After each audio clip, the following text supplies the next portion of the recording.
La Corse. La plus grande île de la France métropolitaine sépare la mer Tyrrhénienne de la mer Méditerranée. Elle se situe à environ 170 km des côtes françaises, 85 de la Toscane et seulement 12 km de la Sardaigne. L'île est territoire français depuis 1769. Les deux moyens de transport pour s'y rendre, l'aviation civile qui se partage les 4 aéroports principaux de l'île, Bastia, Calvi, Ajaccio et Figari au sud. Les ferries et cargos quant à eux occupent la part principale du transport de personnes et de marchandises. Ils desservent les ports de Bastia, Porto Vecchio, Ajaccio, Propriano, Calvi et l'île Rousse. La traversée dure de 3h à 12h selon le port de départ et d'arrivée. Ce mode de transport vous permet d'avoir le temps de profiter d'un beau panorama lors de l'approche de l'île. Pour le vacancier, ceci lui permet de prendre le bon rythme.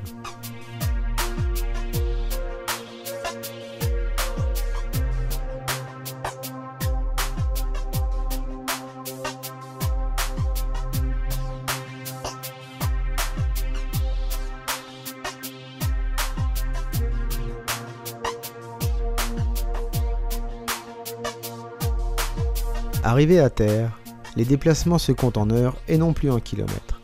En effet, le réseau routier impose une circulation lente et avec grande vigilance. Au détour de chaque virage, une vue magnifique s'offre à nous. Ici, le défilé du Lancône, connu pour sa route très étroite, ses précipices vertigineux, mais aussi par un nombre important de carcasses de voitures tombées dans le fond du ravin.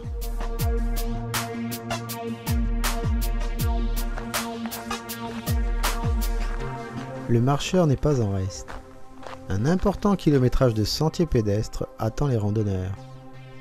Les simples promeneurs pourront passer quelques heures sur le sentier du douanier qui fait le tour du Cap Corse. Et les plus sportifs s'attaqueront au fameux GR20, dont certains passages en haute montagne demandent une grande préparation. Lors de ces balades, vous pourrez aisément observer la faune et la flore locale ainsi que des panoramas à couper le souffle.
Mais ce que je suis venu faire sur l'île se trouve bien plus au sud.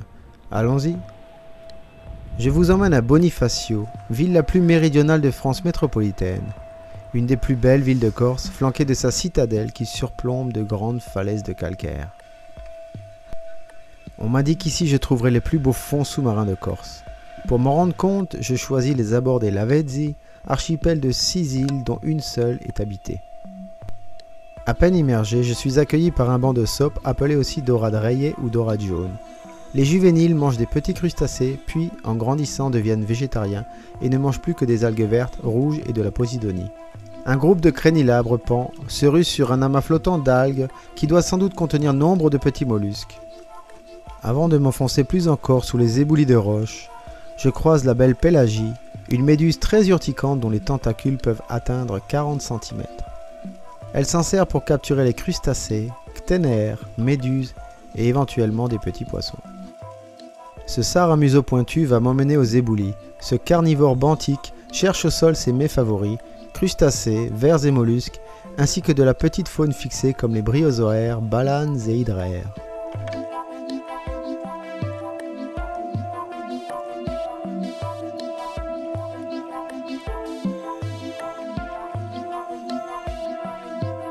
Cette blennie papillon m'accueille à l'entrée de ce dédale comme la gardienne d'un temple. En fait, elle se cache ici durant la journée. Deux grands pagures, que l'on nomme aussi grand Bernard l'ermite, sont gros comme des poings serrés et apprécient particulièrement les cavités pendant la journée. Ils sont surtout actifs la nuit.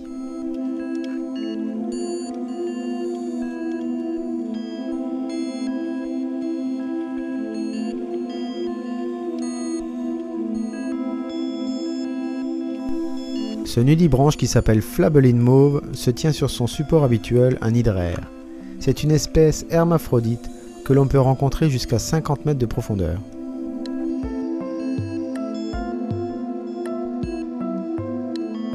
Le doris dalmatien apprécie particulièrement les zones sombres et se nourrit exclusivement d'une seule espèce d'éponge. Hermaphrodite, deux individus s'accouplent pour échanger leurs spermatozoïdes. Les ovules seront fécondés lors de leur expulsion.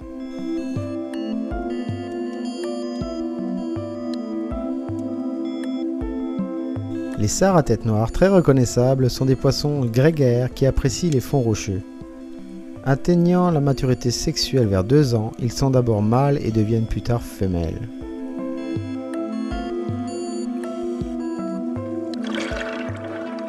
Cette première immersion touche à sa fin. Nous rentrons au port, l'esprit encore engourdi par toutes ces merveilles que nous venons de découvrir, et profitons de ce point de vue privilégié sur la vieille ville de Bonifacio.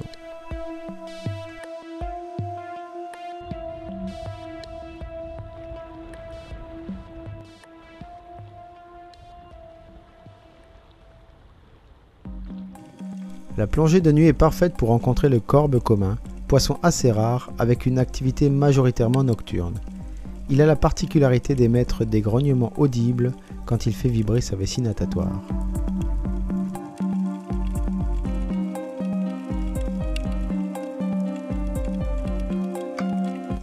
Le concombre cracheur marron est une holoturie qui apprécie plutôt les eaux assez chaudes. C'est littéralement un aspirateur qui engloutit toutes sortes de fragments organiques qu'il récupère en ingérant de grosses quantités de sédiments.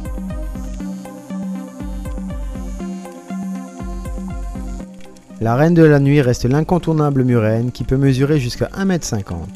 Dépourvue d'écailles, son corps est recouvert d'un mucus qui la protège et facilite ses déplacements.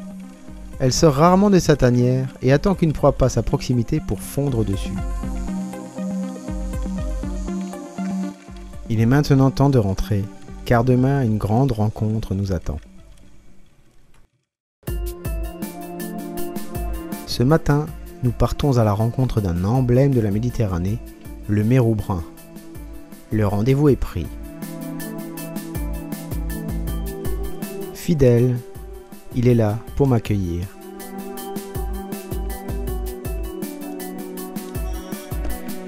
C'est un prédateur de fin de chaîne alimentaire qui régule l'état sanitaire des populations de ses proies.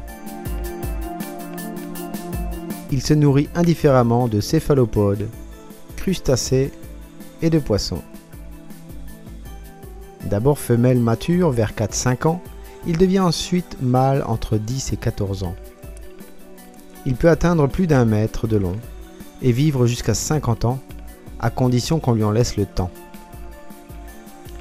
En 1980, après avoir vu leur nombre diminuer dangereusement par la pêche et la chasse sous-marine intensive, un premier moratoire sur la chasse fut édité en Corse pour une durée de 5 ans reconductible. Ce fut de même sur les côtes du continent à partir de 1993. Cela lui a été salutaire.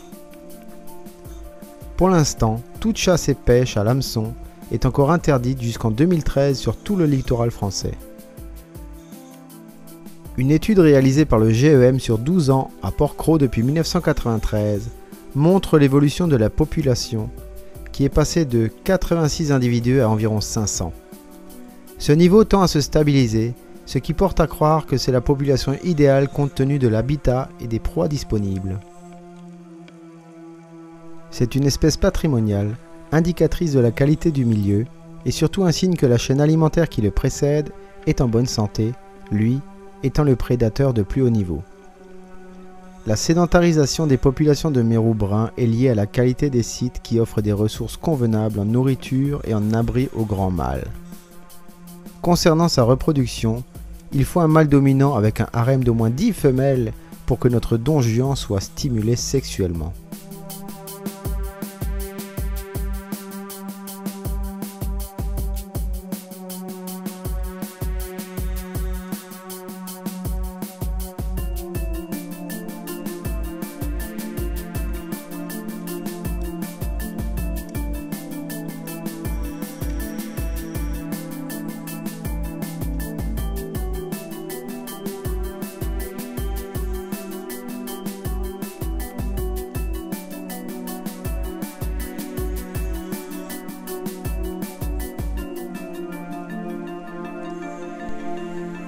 Deux individus qui m'ont suivi durant toute la plongée, avec lesquels une confiance est née, m'emmènent, plus bas, vers leur secret.